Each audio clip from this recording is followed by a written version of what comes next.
جو بھی تمہیں کہنا ہے محتاط ہو کے کہنا، کہیں ایسا نہ ہو کہ تم اعتراف جرم کر بیٹھو اور پھر تمہارے لیے حالات بہت زیادہ خراب ہو جائے۔ ان سمجھانے والوں میں شاہ محمود قریشی سر فہرست تھے، اور شاہ محمود قریشی نے سب سے پہلے عمران خان کو کال کی اور کہا کہ اس معاملے پر محتاط رہو اور حقائق پر مبنی چیزیں جو ہیں وہ صرف وہ بیان کرو، اس سے ہٹ کر کوئی بات نہیں کرنا۔ اور اس کے بعد عمران خان کو 2 کالز اور موصول ہوئی، وہ کس کی تھیں یہ ابھی تک پتہ نہیں چل سکا ہے۔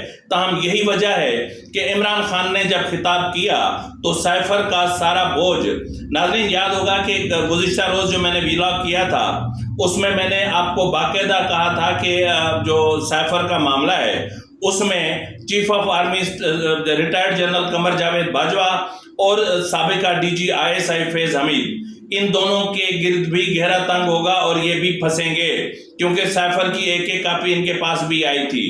تو جو قمر جاوید باجوہ صاحب ہیں انہوں نے اس سائفر کی photo state copy Imran Khan کو دی تھی، کیونکہ عمران خان کے پاس پہلے ہی ایک اوریجنل کاپی موجود تھی جو منسٹری آف فارن افیئرز سے پرائم منسٹر ہاؤس کو موصول ہوئی تھی، جس کے لیے وہ کہتا ہے کہ گم ہو گئی۔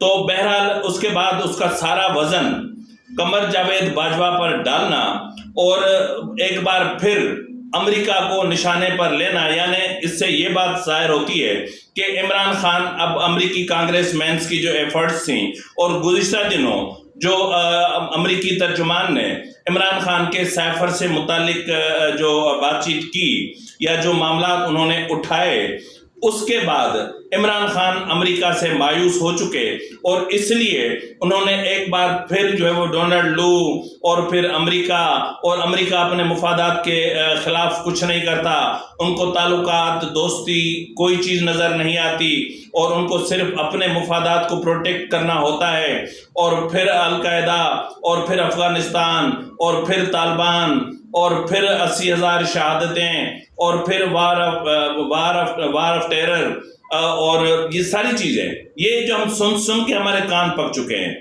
تو عمران خان صاحب اگر زیادہ ہی چڑھی ہوئی تھی تو آپ کو خطاب نہیں کرنا چاہیے تھا۔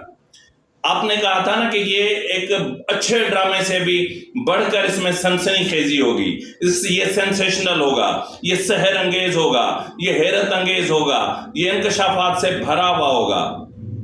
کہاں گئے وہ انکشافات؟ اور اگر وہ سائفر جو ہے وہ منظر عام پر لایا جاتا ہے اور اس میں اگر یہ نہیں ہوتا کہ عمران خان کی حکومت کو تحریک عدم اعتماد کے ذریعے گرا دو، تو پھر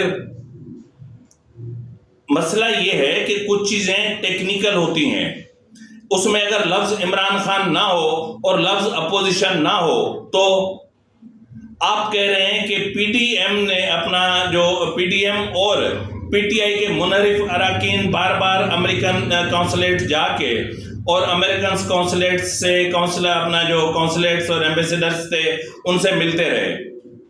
تو شاہ محمود قریشی، فواد چودھری، اسد عمر یہ کیا کرتے رہے؟ اور جو اپنا ڈونلڈ بلوم ہے جو ایمبیسیڈر ہیں امریکہ کے یہاں پر، وہ فواد چودھری کے گھر کیوں گئے تھے؟ آپ یہ کہہ رہے ہیں کہ جی آپ کی وجہ سے IMF کا معاہدہ ہوا ہے، تو یہ جھوٹ آپ کس سے بول رہے ہیں؟ خود کو تسلی دینا چاہتے ہیں۔ تو بہرحال ناظرین، اس خطاب کے دوران اگر آپ نے کوئی کلوز شاٹ آپ کو مل جائے تو اس کو ذرا غور سے دیکھیے گا، کہیں نہ کہیں کسی نہ کسی گال پہ آپ کو ایک ہلکا سا لال نشان نظر آئے گا، اور وہ لال نشان انتہائی اہمیت کا حامل ہے۔ تو بہرحال اگر دیکھا جائے اس حساب سے تو عمران خان اب سمجھ چکے ہیں کہ اب گیم ان کے ہاتھ سے نکل چکی ہے۔ بالکل اسی طرح جس طرح آخری بال ہو اور 10 آپ کو رنز چاہیے ہوں، تو پھر آپ کیا کر سکتے ہیں؟ زیادہ سے زیادہ چھکا مار کے 6 رنز کر سکتے ہیں، تو ہار تو 4 سے پھر بھی جائیں گے۔ تو اس وقت عمران خان کی حالت وہ ہے کہ 10 رنز باقی ہیں اور 1 بال ہے۔ اب عمران خان کرے تو کرے کیا؟ تو بہرحال عمران خان بہت بری طرح سے پھنس چکا ہے. توشہ خانہ کیس ہو یا القادر ٹرسٹ کیس ہو یا پھر توشہ خانہ کی کرمنل پروسیڈنگ ہو یا پھر سائفر کیس ہو یا پھر ٹیریان وائٹ کیس ہو یا پھر کوئٹہ کے وکیل کے مرڈر کا کیس ہو. یہ سارے کیسز وہ ہیں جو عمران خان کے لیے گلے کی ہڈی بن گئے ہیں. اب رات عمران خان نے کہا کہ اعظم خان ایک بہت ایماندار آدمی ہے. او بھائی یہ اعظم خان ہی تھا جس نے جو سلامتی کمیٹی پہلی سلامتی کمیٹی کی میٹنگ ہوئی تھی اس کے منٹس گم کر دیے تھے.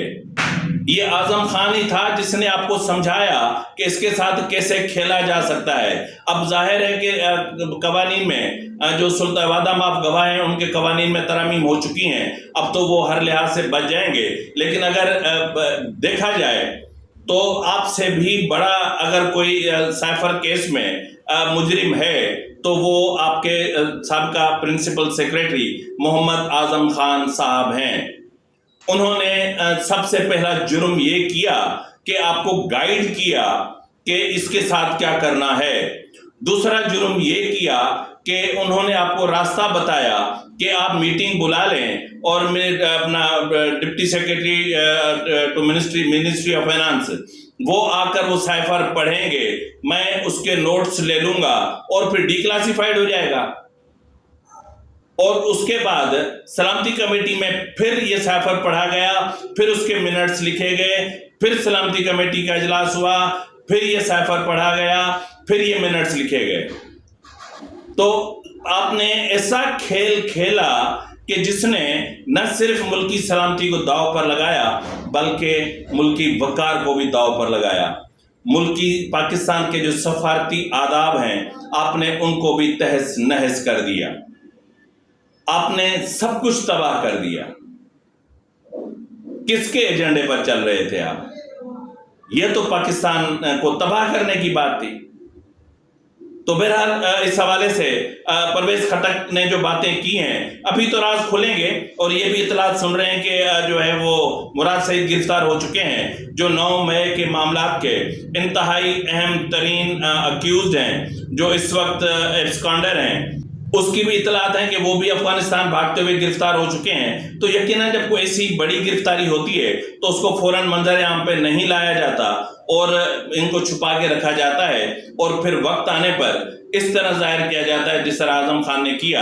اب اس وقت جو چیزیں منظر عام پہ اعظم خان کے حوالے سے آئی ہیں وہ مشکوک ہیں. اس پر نہ تو کسی کی مہر ہے نہ جو ہے وہ کسی جو ہے وہ judicial magistrate first class judicial magistrate کے لیٹر ہیڈ پر ہے, نہ اس پر بیفور می 164 سی آر پی سی کا جو اسٹیٹمنٹ ہوتا ہے نا, جب کوئی بھی شخص 164 سی آر پی سی کا اسٹیٹمنٹ ریکارڈ کرا چکا ہوتا ہے تو پھر جو فرسٹ کلاس میجسٹریٹ ہوتا ہے وہ بیفور می کر کے ایک نوٹ لکھتا ہے کہ جی فلاں اکیوز فلاں نام فلاں والد کا نام انہوں نے میرے سامنے کلمہ پڑھ کے یا جو بھی ہے وہ کر کے یہ حلفاً بیان دیا, اور وہ کسی نشے میں نہیں تھے, وہ کسی دباؤ میں نہیں تھے اور وہ ایسا کچھ بھی نہیں تھا, اور یہ اس کو بولتے ہیں بیفور می. تو نہ تو وہ بیفور می ہے, نہ اس پہ کوئی ڈائری نمبر لکھا ہوا ہے, نہ اس کی کہیں انٹری ہے. اب یہ اسٹیٹمنٹ جو ایف آئی اے والا ہے اسی کو آپ اگر 164 سی آر پی سی کہہ رہے ہیں تو پھر یہ حکومت بھی سب سے بڑی بے وقوفی کر رہی ہے. تو ناظرین جو ہے وہ اسی کے ساتھ ہی اپنے میزبان نواز بھٹو کو اجازت دیجیے. فی امان اللہ.